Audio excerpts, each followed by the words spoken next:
Did you just say okay? What up, K and K Squad? Revolution.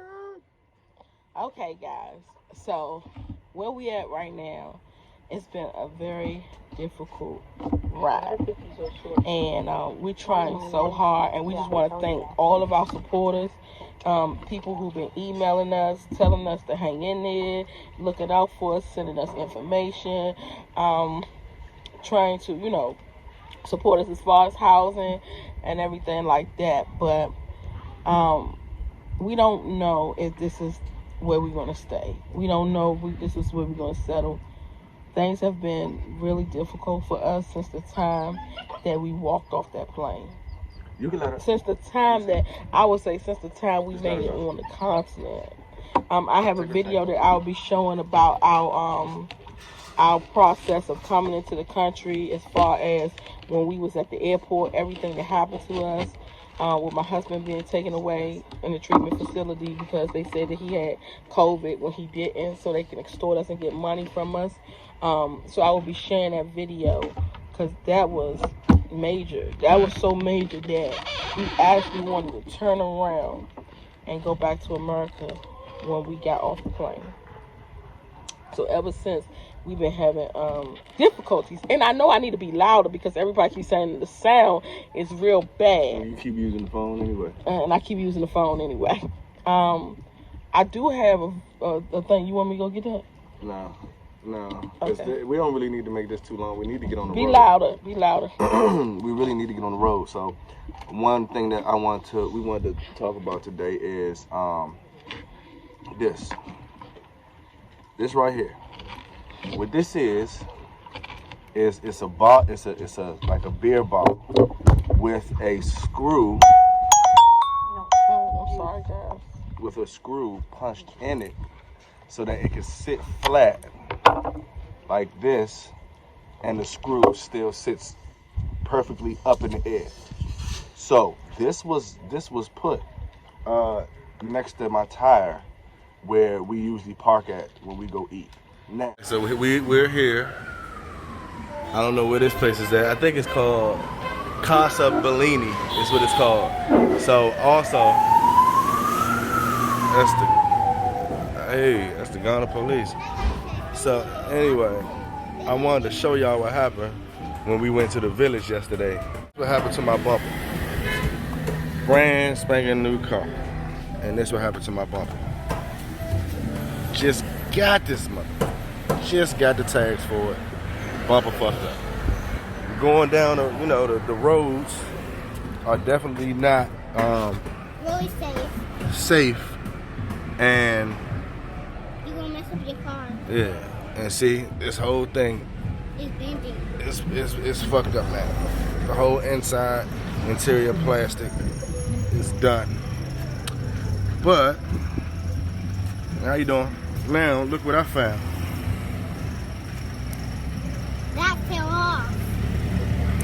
You see that? What did that supposed to be for? I just seen this. I literally just seen this. What did that supposed to be for? And this was. What's that for? Hold on, Camaro, chill. So this was in here like this, and it was set down right here.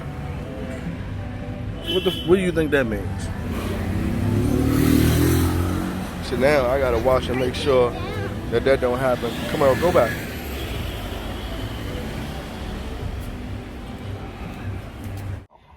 There were two things when I found it. I was actually doing another video. I was doing a video about we had went to a village the other day and we were going to the beach. I met a cool guy. His name was Anointed, something like that. Man, they got the most beautifulest names out here. I met a nigga named Blessed, a nigga named Anointed, Justice. a nigga named Justice. Mm-hmm. They got all these pretty ass names, and it's dudes. That's what's the crazy part about it. But anyway, the point is, we went to the village and my bumper kind of got damaged a little bit, just the bottom part. It's not nothing real big, but you know me, you don't know me, I'm a big car guy. In America, we got a bunch of cars, so I'm real. So anyway, the point is, tell them. Make sure that you tell them when they come out here, get you a all-wheel drive. yeah, get you a 4-wheel drive and make sure that it's lifted. Maybe something like a nice SUV or a pickup truck or something like that. Don't come out here thinking you're gonna bring your vet out here, because your whole bumper gonna be on the side of the village by the time you get out. The roads are very eroded, especially at the beach, and they got holes and pots and dips and stuff. And we done had to help people get out of it with them little cars that was stuck. So I'm taking a video of that, and Camaro, my daughter, is playing around, and I see her about to step on it. So I say, Camaro, come here, because you're about to step on a nail. And I'm thinking it's just in an awkward position. I go to pick it up to move it out the way so she won't step on it, and I realize that this is punched through a big can top so that it can actually sit up like this. So I showed it to the guy who we buy the food from every day.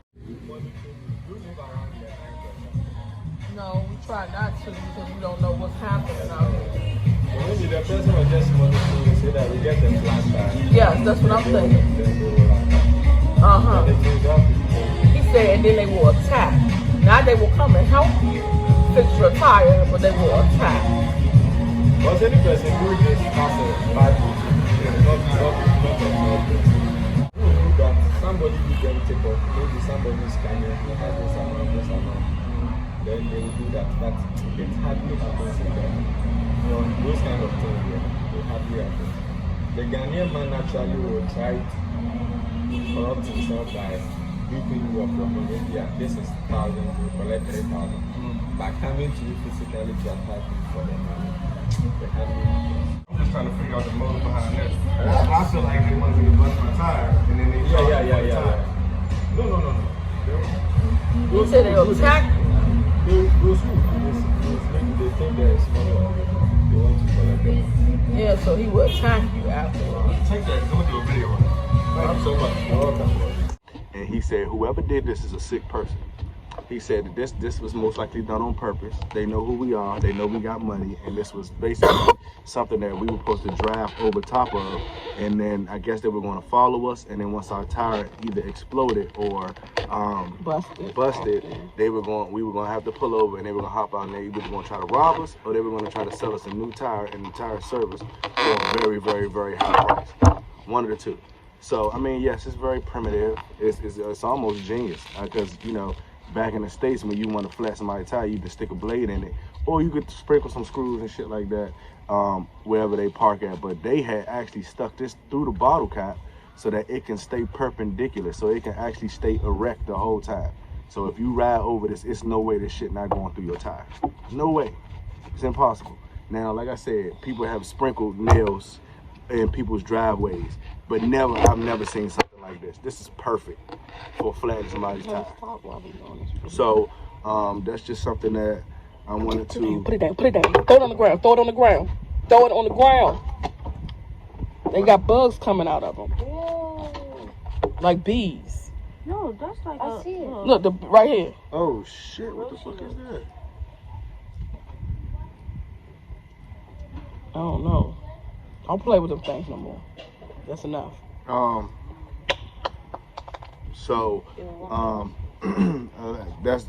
this was from a native. This was a guy that we had talked to, and we actually have footage of it. We'll run you the footage where himself is telling us a lot of the things that happen and a lot of the strategies that people have for people that they think have money. We're not saying that it's specifically because we're American. We're saying it's most likely because people know that we have money. And we wanted to be honest and transparent to you guys. And we're not talking to Africans in particular. We're talking to Americans that's coming over here. And we want to let you know the things to be aware of. Because had somebody been like us and came on YouTube when we was doing all our research and told the honest truth about what we was going to face and the things that was going to happen, we would never have came. believe me, we would never have came. So it's time to start being honest and telling y'all some stuff. And the lady I talked to, she was telling me some stuff, and this guy said, no, don't believe her, but everything she said was true. And you guys will find out too if you don't believe us and you end up coming over here thinking the grass is greener on the other side. Another thing to be aware of is the roadblocks. So basically, you got police officers that come out at night and they do like this flashlight thing, and they tell you to pull over. When they tell you to pull over, they're asking you to give them some money because they only make $50 a night. $50 a month. That's what it's equivalent to in the States. It's $50 a month. Okay, so they don't make a lot of money, so they need to get money, so they extort people. So they tell you to pull over and they ask you for some money. Now, you could be riding through Prime or Timmer and you see this flashlight and you say, okay, the police is pulling me over. But what ended up happening, when you start seeing a lot of cars and they all lined up and you sit still and you see it's police up there, make sure you try to make a U-turn and get the hell away from this some kind of way or another, because what is happening is a roadblock. So what these roadblocks they do is one guy, he pretends to be a police officer, he got the gun in his hand, and he's telling all his boys to go and rob each car. So they set up these roadblocks, they rob all the cars, and they take everything you got, and then they let you go. Now, a lot of people, anybody that was from DC, y'all remember, and it's not just DC, but it's been a couple places in America where people will buy the Crown Vics, right? And you know, I'm about to say we. Talk louder. They would catch people on the highway in the middle of the night, and they would pull them over with fake red and blue flashing lights. And then when you pull them over, you would just walk up to them with a fake uniform on, or you didn't even have to have a fake uniform. You could have on your dress clothes and make it look like you're a detective. But as long as you got like a Crown Victoria, you would think that was the police, and they would rob that person. You see what I'm saying? So it's not like, we're not saying that it just happens here. That's not what we're saying. We're saying this is another way that they can use that to their advantage. They know that police are doing roadblocks, so they use that to their advantage. They also do roadblocks, except what? They're in the pool. Don't worry about them. That's the whole thing about that. Now, it's another thing. It's a video that I want to talk about. But I want to get to another location, and I want to get my mind right. I mean, this morning I was very, very frustrated because of everything that's going on. So before I put out a video, I don't like to do stuff based on emotion. So I want to relax, relocate, get myself together, and then I'll come and I'll do a video. But one thing I wanted to talk about is black people and being black. I'll give you a little excerpt of what I'm saying. A lot of people are being pressured into this repatriation thing. A lot of people, y'all remind me of Joe Biden, where he says, well, if you don't vote for me, then you're not black. A lot of y'all people are saying that if you don't come back to Africa, then you're not black. Like, it's just as much as bullshit as Joe Biden is for saying some shit like that. A lot of y'all are for saying that shit. Like, everybody, like a lot of people in the comments say, a lot of people tell you that Africa is not for everybody. You know what I'm saying? And that's not either good nor bad. It's just an individual thing, you know? And just because somebody doesn't like it doesn't mean that it's wrong, or doesn't mean that it's right. Everybody has their own point of view. Everybody has their own opinion. Now, personally, I like Africa. I think it's a cool place. However, everybody else has their own choice, you know? So what we try to do on this channel is give you the good, the bad, and the ugly, like we always say. You know what I'm saying? Nobody's here to bash Africa. We're just telling you from our opinion and what we see, what we think. You know what I'm saying? So, and some people want to know all the problems they're going to face before they get here. I would want to know. At the end of the day, you have to, as an individual, put your pros and your cons into place and figure out what you are willing to sacrifice and accept in order to be in the motherland. Some things that some people are raised with certain standards, they just won't accept. You could be black and you could be in America at the same time. It's been happening for centuries. You know what I'm saying? Black people have made very, very much progressive strides in the United States of America. You know what I'm saying? And it's another thing that I want to talk about, but I'm going to wait because we're going to get deep, and we're going to get deep into this black and African thing. We're going to get into that. We're going to get into the whole repatriation. We're going to get into the economy outlook on it. We're going to get into the disconnect between the two cultures. You know what I'm saying? A lot of it is facilitated, yes, but at the same time, a lot of the stuff that as black people we are causing amongst ourselves. You know what I'm saying? And that's something that I want to sit down and I want to talk about, because when I talk, I don't like to waste a lot of my breath, but I want people to think. I want people to think for themselves. That's why my wife, she's been supplying examples and receipts for the stuff that's going on, because we want to furnish you with these things and you make your own decision. Yes. Nobody's telling you don't come to Africa. If you want to come to Africa, please come. It's beautiful. Just watch yourself. Just like we're anywhere. I could tell people all the time when I was in the military, man, come to DC. It's beautiful. We got stuff there. We got clubs. We got parties. We got real people. We got fake people too. Be careful. Don't cross your ass over Southeast behind 10 o'clock. Because if you do, I can't control what happened, big dog. You know what I'm saying? So at the end of the day, DC is my city. I love my city. But at the end of the day, I'm going to tell you some shit when you go across that motherfucking water. You understand? Don't do it. I can't even save you if you go over there. There's some fuck niggas over there that'll do you over. And not just over there, but I'm just saying, you know, from what I know, from me growing up in DC, I knew that there were certain places in Southeast that I couldn't go without a car. I wouldn't. And my brothers is from Southeast, and I always been with the shits. But at the end of the day, if I wanted to avoid shit like a wise man, then I would know not to go over there. And you know, can y'all go? We actually making a video, and you right here making conversation. It's the whole pool over there. And she's still talking.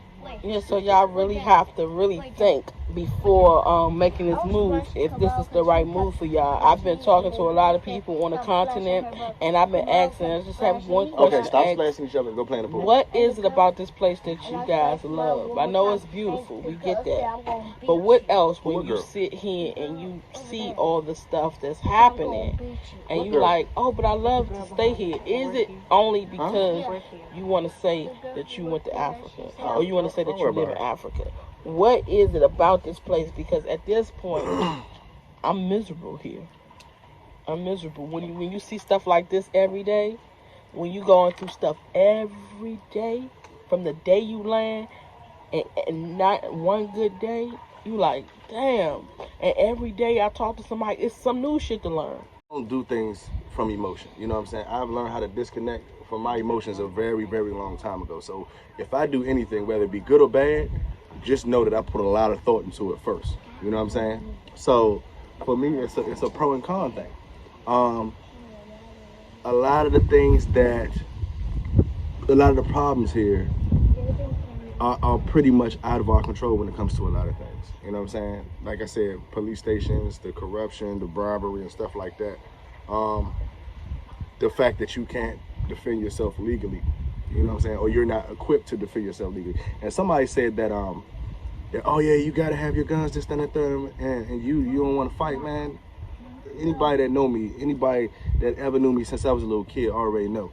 I ain't never been afraid to throw hands. And then I've been to the military, and I've been behind the wall.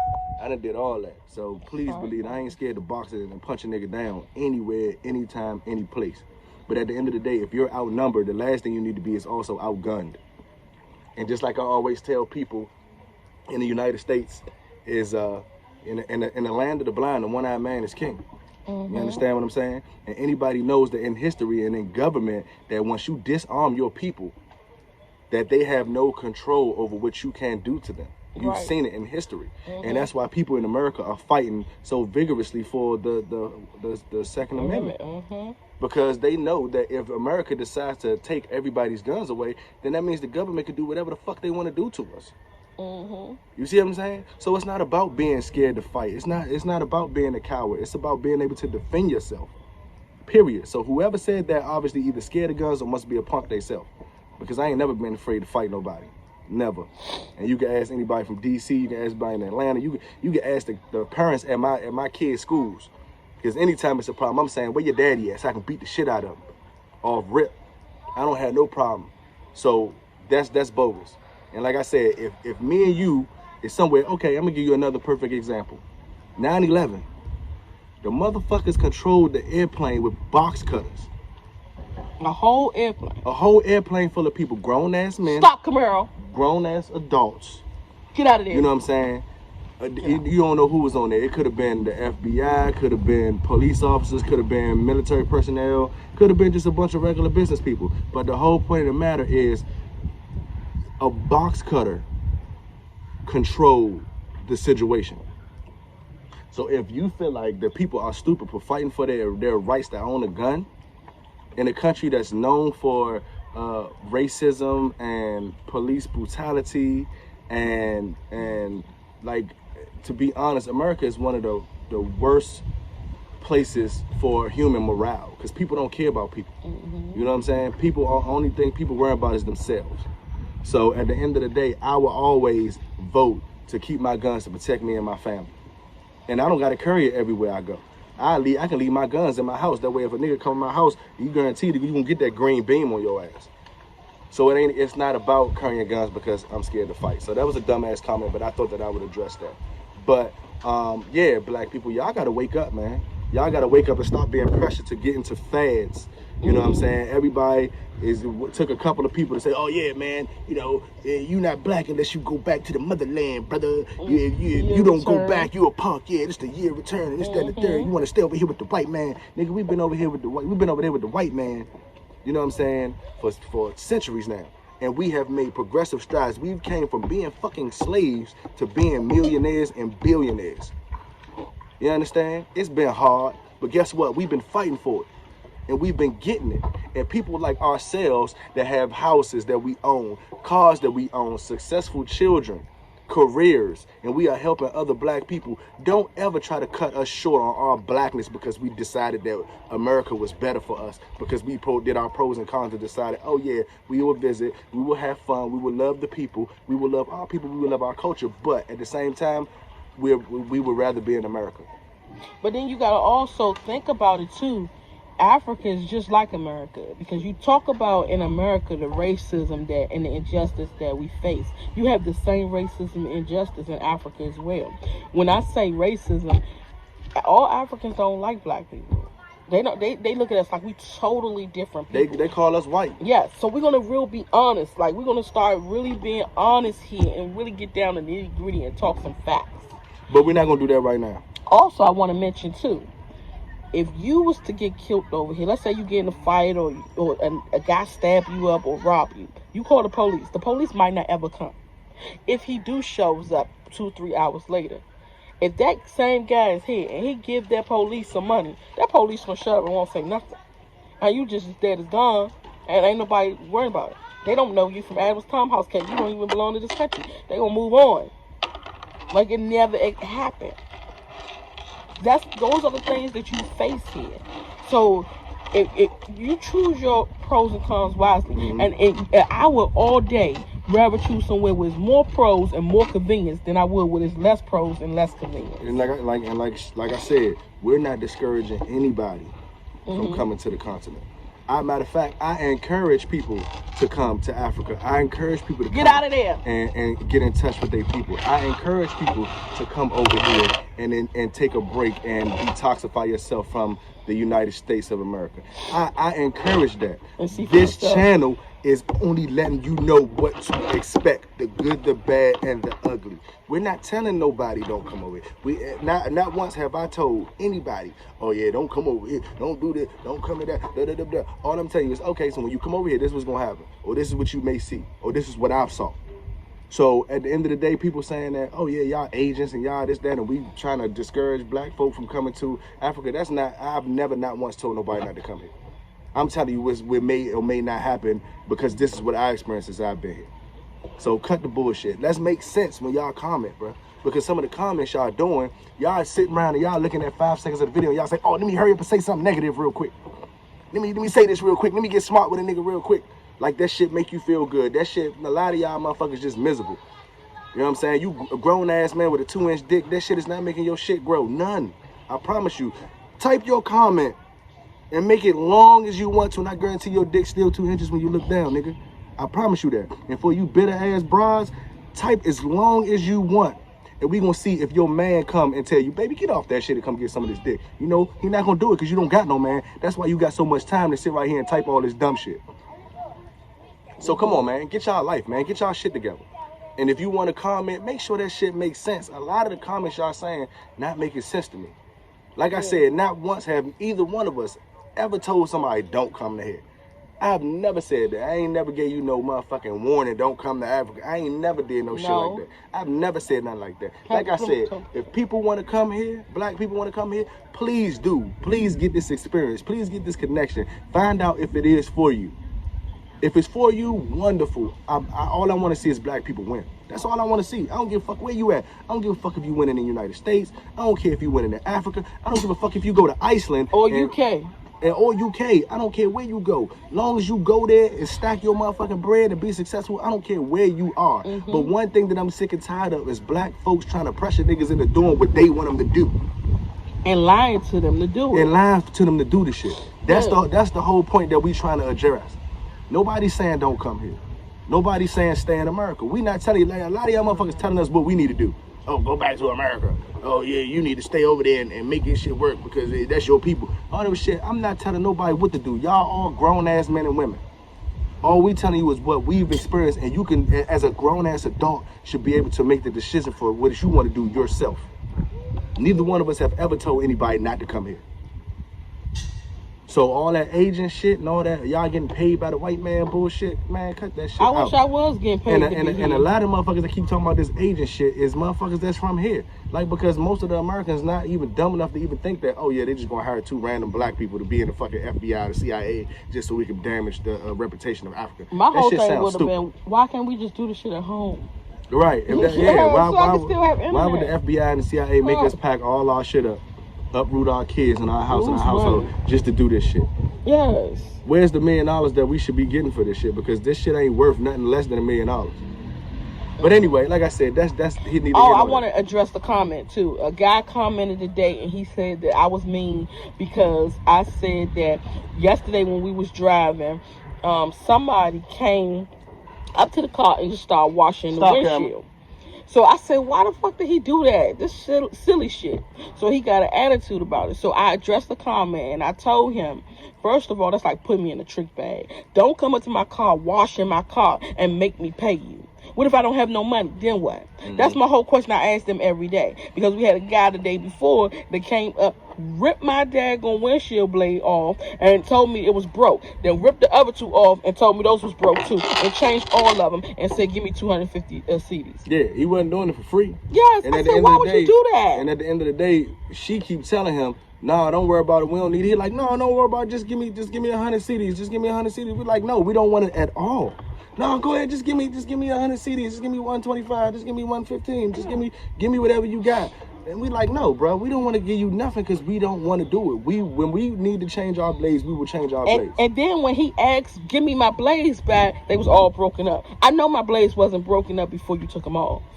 So then he just broke them all up. Then another guy came up while we was talking to him, pulled out his mats and put them in our car and told us that he wanted how much? Was it 200? 250. 250. The nigga took his little blade, cut out the mat to form to our car. Meanwhile, we telling him, nah, we don't want that. That's too high. Because first he was like, yeah, give me 250 for these young. We was like, nah, that's too high, bro. They, you know what I'm saying? We'll find something better for a better price.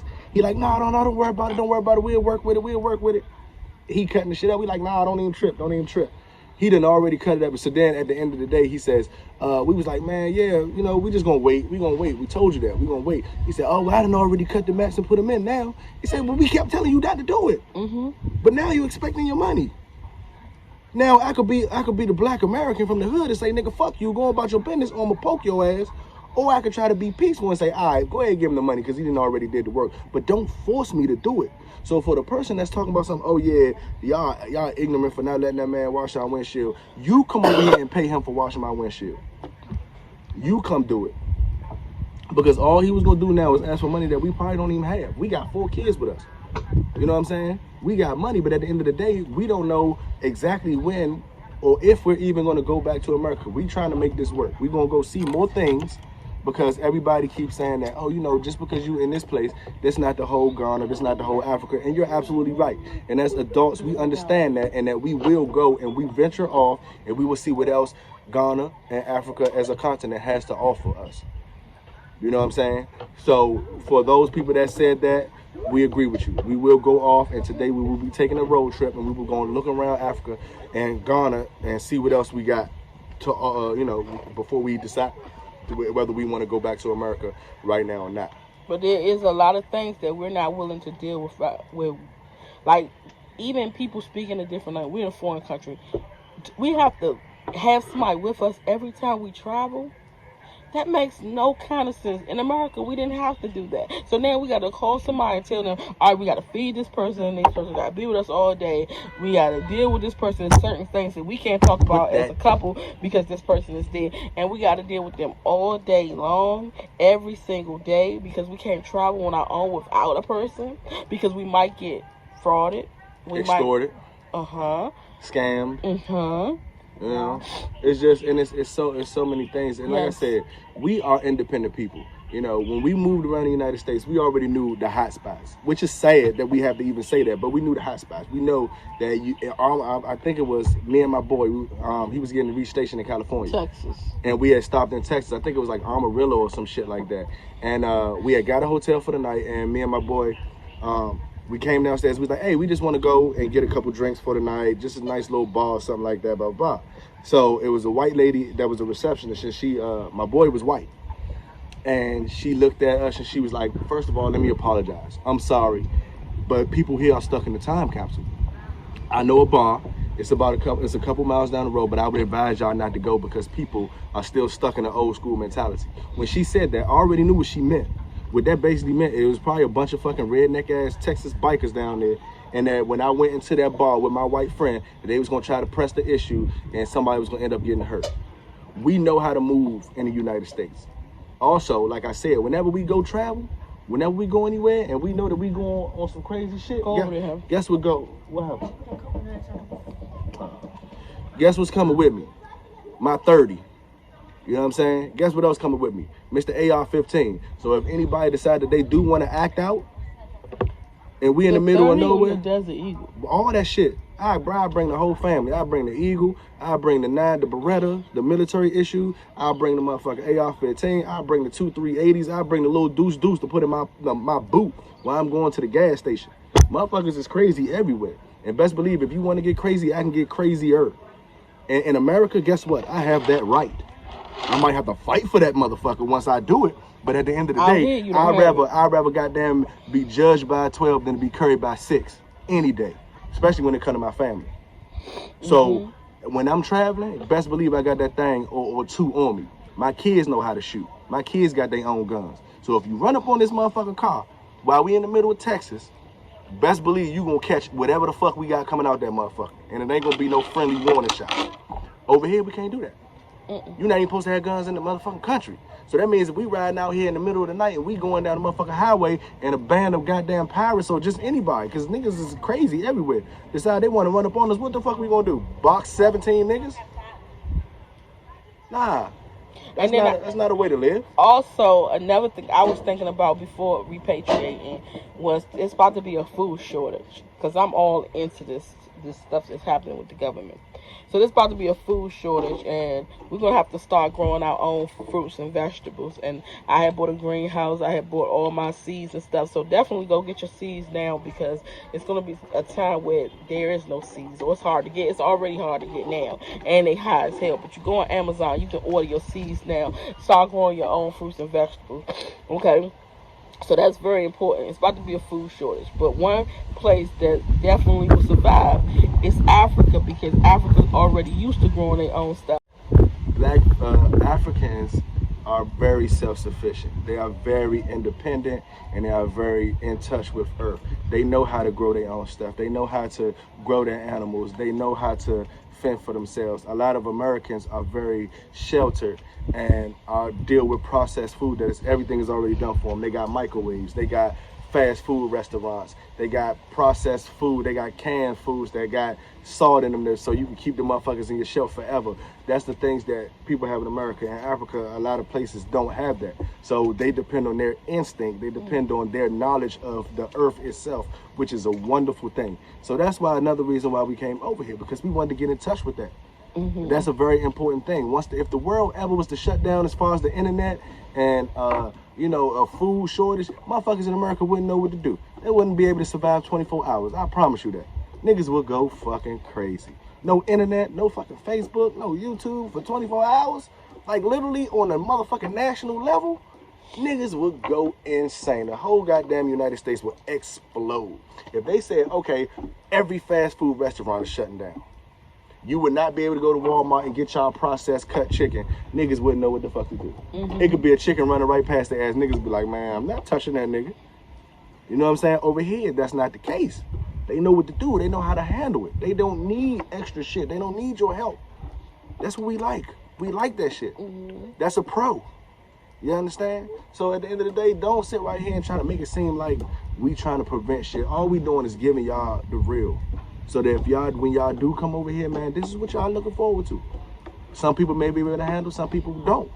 If you can't handle it, stay the fuck. It's like Tretch say on that song. If you ain't never been to ghetto, stay the fuck out of the ghetto, or whatever the fuck he said. It's something like that. If you know how that goes, type that down in the comments. I can't remember what he said. If you ain't never been to ghetto, don't come to the ghetto, stay the fuck out of the ghetto, or some shit like that. I know some of my old school people know what was said, but yeah, that's what it is. You come here, you may like it. If you don't, man, stand up on your shit and say, man, look, I fuck with African people, I fuck with Ghanaian people, I fuck with Kenyan people, but at the end of the day, I feel more comfortable and I feel more accessible for stuff that is at home in my own comfortability. Without another black person that we supposed to be on the same team bashing him and saying, oh, you not man enough to do this, you not man enough to do that. That's what's wrong with black people. Black people always got to have this one up on each other.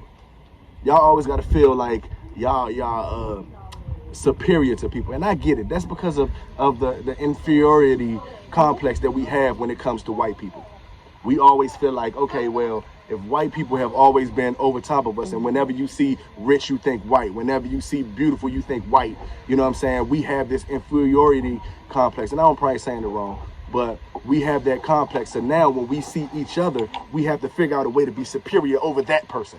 That's why we buy all the Gucci. That's why we buy all the Prada. That's why we buy these expensive ass cars. That's why we make rap videos about stunting and all this other shit and being better than niggas and shit. That's why we do that, because we got this inferiority complex that we got to be superior to somebody. So now you say, let me figure out something else. If you don't come to Africa and live and be there, then you're inferior to every other black person. Stop doing that, black people. That's why the fuck we always separate. And then we got videos of stuff going on that has nothing to do with us. It has something to do with another YouTuber. And they're saying, oh yeah, well, a lot of the natives are getting frustrated because people are saying stuff when they come here. Okay, first of all, everybody's entitled to their opinion. Everybody's entitled to their opinion. I always say it like this too. Everybody's entitled to their opinion, but make sure that you're ready to step on that shit. And I tell that to white people all the time. You feel free to say nigga. You have the right to say nigga, but understand that if I'm beside you, I'm gonna step on your ass. So at the end of the day, whatever come out my mouth, I'm ready to step behind my shit.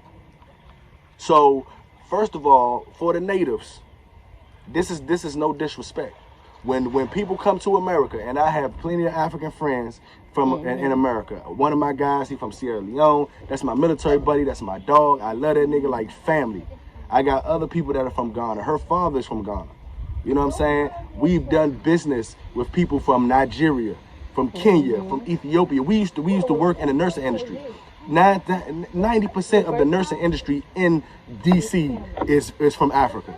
Either they Ethiopian, they Kenyan, they Ghanaian, they Nigerian, mostly Nigerian. That's what we've dealt with our whole nursing career, and we've become very cool with them. We have enjoyed their customs, we've enjoyed their food, we've enjoyed their conversation, we've enjoyed. Can y'all not do that while we right here? We've enjoyed all of these things, and those are our good friends. You understand what I'm saying? So at the end of the day, it's for the locals. Understand that we're only telling you the experience that we had. That's all we doing. And then you got people saying they getting tired of that and shit is about to hit the fan and all that other stuff like that. You're a grown ass person. If you want shit to hit the fan over opinion of what somebody has, then obviously you still got some work to do in your head. And at the end of the day, do we really want to separate each other that much over opinion? Think about that shit first. Because you got people fanning the flames. And like I said, I'm not the one to be sitting right here putting people's name out. Because I ain't that type of nigga. I'll pull up on you before I put your name out on the video. You know what I'm saying? And they know who I'm talking about. So I ain't got to say your name.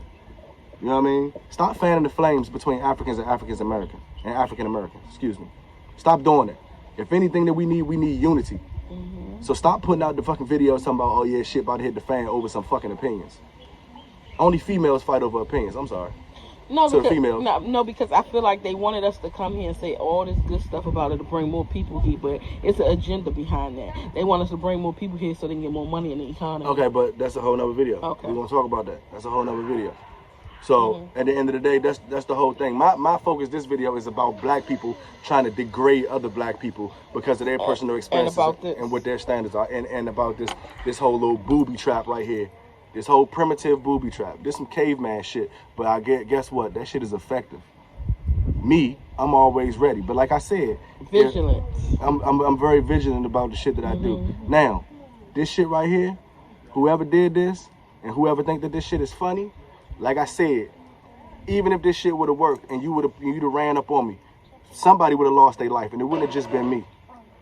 So if you a native here and you think this shit is funny, or you know somebody that's responsible or somebody that does shit like this, and y'all think that this shit is cool, just understand that this shit would have caused somebody to lose their life. And if you cool with that, then you just as dumb as the motherfucker that did it, and you just as dumb as the motherfuckers that leave negative comments, and you just as dumb as you think that we are for voicing our fucking opinion. Real shit. Some of y'all niggas need to wake up. This shit could have cost somebody their life. So if you think that this shit is cool, us saying our opinion should not bother you at all. Think about that. Sit back and listen to what I just said. And I'm going to say it one more time. If you think that this right here is cool, understand that this would have cost somebody's life. If you think that somebody's life is worth a fucking opinion, then you are no better than us for just basing our opinion. And I think that's the reason why people be quiet and don't say nothing. So at the end of the day, shit like this. Yeah, but like I said, people sit right here and say, "Oh, don't talk shit. Yeah, that's bad. You being real disrespectful." But when I show you this, y'all gonna be quiet as fuck. Y'all gonna be quiet as shit. And like I said, if this shit would have happened and I would have got pulled over and the motherfucker would have came and I'd have poked his fucking eyeballs out and put that shit on YouTube, you should have been just as happy. Or if you would have heard the headlines that an American family has been attacked and somebody has lost their life and you would have laughed, then how would that have made you look?